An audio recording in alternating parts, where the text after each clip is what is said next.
A maioria de vocês acompanharam aí que no último dia 23 de dezembro de 2025, a Comissão de Previdência, Assistência Social, Criança, Adolescência e Família da Câmara dos Deputados aprovou um projeto de lei que tem aí o objetivo de proibir o uso de constelação familiar no âmbito do sistema judiciário.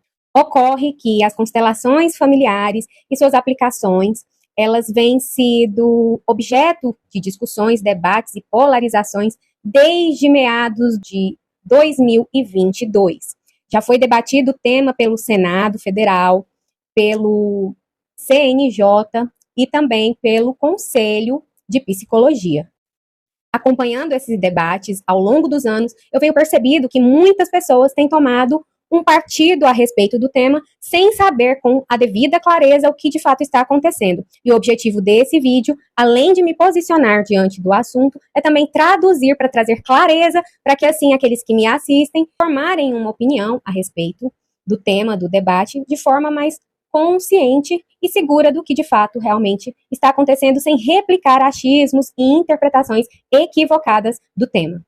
Primeiramente, é de extrema importância esclarecer o conceito de constelação familiar, direito sistêmico, postura e pensamento sistêmico. A constelação familiar é uma prática que revela dinâmicas ocultas e padrões repetitivos familiares que são a verdadeira origem e causas de conflitos que atravessam gerações. E através dessa clareza que esse método, que essa prática traz, é possível se desenvolver novas soluções pacificadoras para esses conflitos, muitas vezes transgeracionais, que se perpetuam aí pelas famílias. E o pensamento sistêmico é um método de se compreender as dinâmicas relacionais, os contextos familiares, que essas dinâmicas elas estão inseridas, e também as consequências, né, que isso pode trazer. Já a postura sistêmica diz respeito ao posicionamento do indivíduo ou profissional, que facilita, né, essa dinâmica, que analisa o problema que está sendo ali apresentado. Postura essa que envolve a presença, o não julgamento, o respeito às leis sistêmicas ou ordens do amor, que é da hierarquia, do pertencimento, do equilíbrio nas relações de troca, e também das ordens da ajuda, para que o conflito ele encontre uma boa solução. Já o direito sistêmico é o meio pelo qual se permite aplicar esse olhar mais sensível nos conflitos que chegam através das demandas judiciais.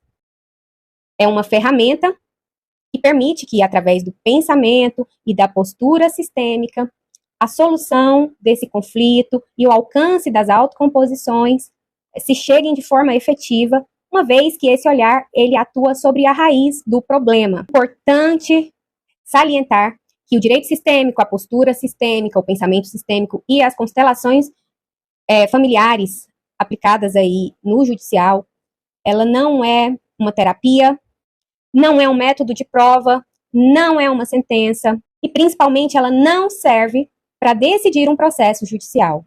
Ela apenas traz uma lupa sobre o conflito e uma visão de todo o contexto, muitas vezes desconhecido pelos próprios familiares e pelo próprio operador do direito, que vai decidir aquele problema.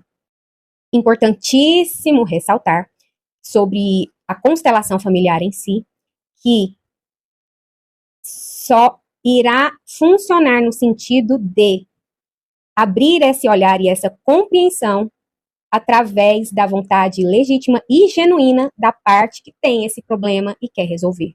Caso contrário, o conflito não se mostra e a solução também não se mostra. E é gravíssimo o fato de que esse projeto de lei, de forma sensacionalista, de forma equivocada nas interpretações, associa as constelações familiares, o pensamento sistêmico, a violência de crime de gênero.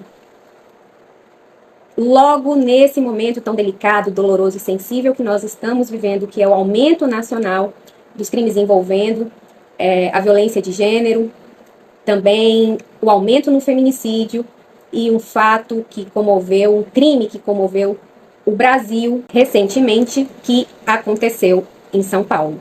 E é muito grave esses argumentos e justificativas apresentadas para fins de se aprovar aí o projeto de lei que proíbe o uso das constelações familiares, uma vez que inexiste qualquer comprovação de que o aumento na violência de gênero e, consequentemente, no feminicídio esteja ligado diretamente ou relacionado a constelações familiares, à prática dos pensamentos e da postura sistêmica e, inclusive, também do direito sistêmico. Ou seja, não existe estudo consolidado, não existe estatística estruturada, não há método nem recorte regional e, muito menos, instituição responsável pela produção e reprodução desses dados. O que se vê na prática é que se pegaram uma estatística real e dolorosa e colocaram na conta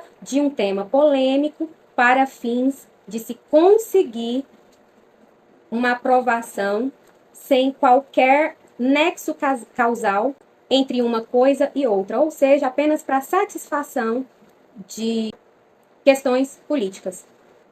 Ora, relato sem método não sustenta uma proibição legal. É apenas argumento retórico. O projeto ele também se apoia no posicionamento do Conselho de Psicologia, que objetiva, inclusive, a proibição das constelações familiares, por entender que não se trata de uma ciência, mas sim de uma pseudociência. Dentro do conceito de ciência atual e também dos critérios metodológicos e dos requisitos para que se reconheça algum instituto como sendo ciência ou não, talvez a constelação familiar ela não esteja madura para tal, mas isso não significa que o pensamento sistêmico, a postura sistêmica, o direito sistêmico, que as próprias constelações familiares seja automaticamente danoso, ineficaz e totalmente destituído de qualquer função social. Eu sou a favor das constelações familiares, do pensamento sistêmico, das práticas sistêmicas através da postura sistêmica. Ao mesmo tempo, eu sou cautelosa quanto à institucionalização das constelações familiares. Quero deixar importante que é só apenas da constelação, da prática da constelação, tanto no judiciário quanto em demais órgãos públicos, uma vez que eu acredito que a causa ainda não esteja madura para ser aplicada no macro. Acredito que deva haver, sim, uma regularização e uma regulamentação, uma fiscalização, desde a formação de consteladores, de institutos que formam esses consteladores. Acredito também que, numa visão macro, que os movimentos da constelação familiar são movimentos profundos, por mais que exista a vontade genuína da pessoa em utilizar deste método, acredito que ela precise também de um suporte terapêutico após realizado esse método para um acompanhamento psicoemocional, dos desdobramentos que isso possa causar. Não concordo com a aprovação na forma que tem sido feita desse projeto de lei, muito menos com a proposta que foi feita no projeto de lei, que justifique essa proibição. Eu sou a favor da regulação, da regulamentação e também do amadurecimento institucional. Vejo, sim, as práticas sistêmicas, inclusive a constelação familiar, como um método que tem muito a contribuir para a sociedade, mas que antes deve ser amadurecida, independente de rótulo científico ou não. O que vai determinar é o benefício que isso traz no âmbito coletivo, porque já é comprovado que traz no âmbito individual, mas a aplicação coletiva disso merece maior estudo, maior análise e maior aprofundamento para que seja aí consolidado no macro. O debate, ele não precisa de aplauso e ele promove uma mudança real quando encontra a maturidade, inclusive institucional, para debater temas complexos e de grande repercussão, como é esse caso. Espero que tenham gostado do conteúdo. Deixe aqui seu comentário, sua opinião sobre. Se você quer saber mais sobre o direito sistêmico, as constelações familiares e suas aplicações. E eu aguardo vocês no próximo vídeo. Tchau!